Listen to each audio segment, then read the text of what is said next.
오늘 우리에게 주시는 하나님의 말씀은 디모데전서 1장 1절로 11절까지의 말씀입니다. 우리 구주 하나님과 우리의 소망이신 그리스도 예수의 명령을 따라 그리스도 예수의 사도가 된 바울은 믿음 안에서 참된 아들인 디모데에게 편지를 쓴다.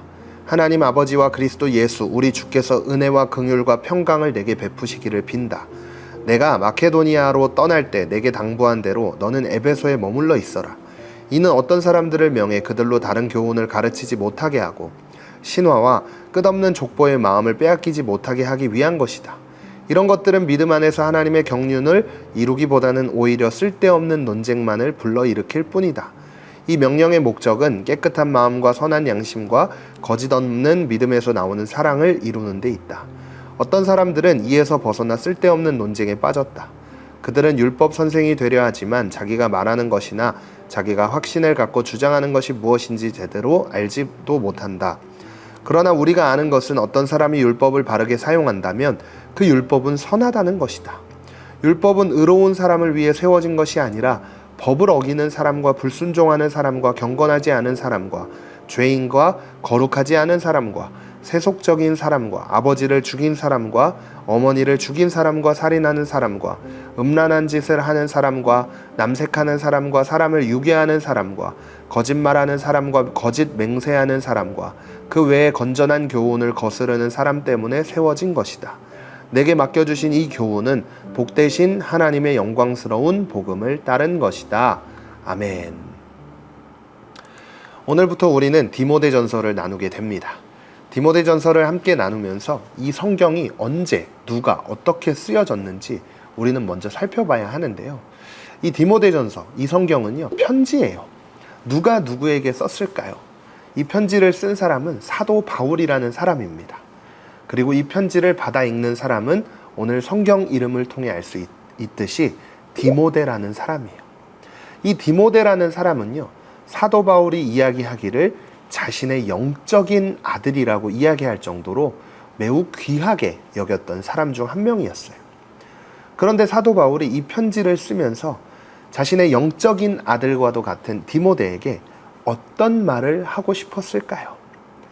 사도 바울은요, 예수님을 만난 뒤부터 많은 곳들을 다니면서 복음을 전했습니다. 지역마다, 나라마다 다니면서 복음을 전하고 교회를 세웠죠.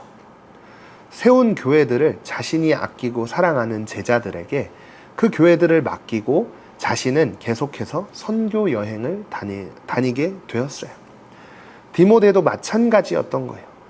에베소라는 지역에 있던 에베소 교회, 사도 바울이 세우긴 했지만 또다시 선교 여행을 위해 떠나게 되었을 때 디모데에게 너는 이제 이 교회의 목사님이야 하고 이 교회를 맡기게 된 거예요. 그래서 에베소 교회를 바울을 뒤이어 맡게 된 사람이 바로 디모데였던 겁니다. 그런데 이 디모데가 교회를 맡았을 때에는 나이가 매우 어렸어요.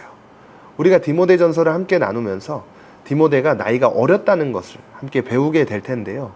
하여튼 이 어린 나이에 교회를 맡아 사람들을 섬겨야 하는 목사님으로 역할을 감당해야 했던 것이죠. 그래서 디모데의 영적 아버지인 바울이 디모데에게 이 편지를 통해서 어떻게 하면 하나님을 잘 섬기는 목사님이 될 수 있을까? 이거를 편지로 알려주기 시작한 성경, 그게 바로 디모데 전후서입니다. 그래서 우리가 이 디모데 전후서 그리고 그 다음에 나오는 성경인 디도서까지 목회서신이다 라고 이야기를 하는데요. 교회를 맡은 목사님으로 어떻게 역할을 감당해야 하는지에 대한 교훈이 담겨져 있기 때문에 목회서신이라는 이름이 붙게 되었습니다. 그런데 당시 디모데가 섬기는 이 에베소 교회 안에 문제가 있었어요. 그 문제가 무엇이었냐면 율법에 대해서 여러 사람들이 엉뚱한 소리들을 했다는 거예요.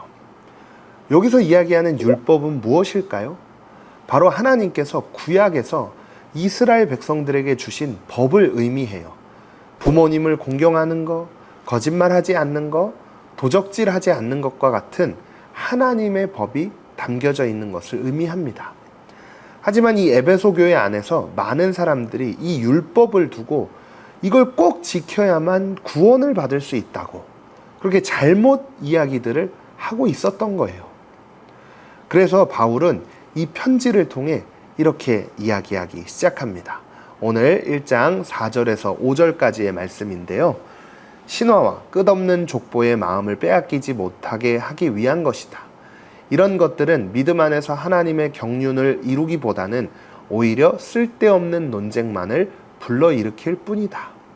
이 명령의 목적은 깨끗한 마음과 선한 양심과 거짓 없는 믿음에서 나오는 사랑을 이루는 데 있다. 바울은 하나님께서 주신 율법의 핵심이 사랑이라고 분명하게 이야기하고 있습니다. 율법을 지키면서 산다는 것은 사실 불가능하죠.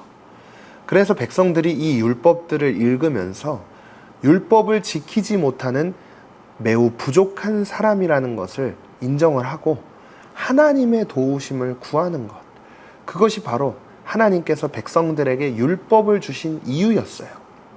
우리에게 은혜를 주시고 우리를 사랑하시는 하나님을 깨닫게 하시기 위해서 이 율법을 주신 것이지, 그 율법을 다 지켜야만 하나님의 사랑을 누릴 수 있다는 것은 아니라는 거예요. 하지만 당시에 에베소 교회 사람들은요, 이 율법을 다 지켜야만 구원을 받는다고 이야기를 하기도 했고, 율법을 더 많이 안다고 자랑하기도 했습니다. 그리고 다투고 싸우고 시기하고 그렇게 일들을 펼쳐나가기 시작했어요. 그래서 바울이 이런 잘못된 가르침을 바르게 고쳐야 한다고 생각을 했고 이 편지를 쓰게 된 것이에요. 이처럼 우리가 성경을 묵상하면서 논리적인 지식을 얻으려고 우리가 성경을 읽는다는 것은 잘못된 것이에요. 우리가 성경을 읽고 묵상하면서 하나님께서 우리를 얼마나 사랑하시는지, 그리고 어떻게 하나님을 사랑하면서 우리가 삶을 살 수 있는지를 배울 수 있는 것, 그게 우리가 성경을 읽는 목적이죠. 오늘도 이 말씀을 마음에 담았으면 좋겠어요. 말씀을 통해서 우리가 하나님을 더욱더 알아가고 하나님의 사랑을 깨닫고 무엇보다 하나님을 사랑하는 방법을 알게 되는 것. 그래서 오늘 우리가 이 말씀을 묵상하면서 말씀 안에 담겨진 이 하나님의 사랑을 깨닫는 우리 모두가 되기를 간절히 소망하며 함께 결단하겠습니다. 첫 번째로, 말씀을 묵상할수록 내 안에 생기는 것은 하나님에 대한 사랑인가요? 누군가를 판단하게 되는 기준들인가요?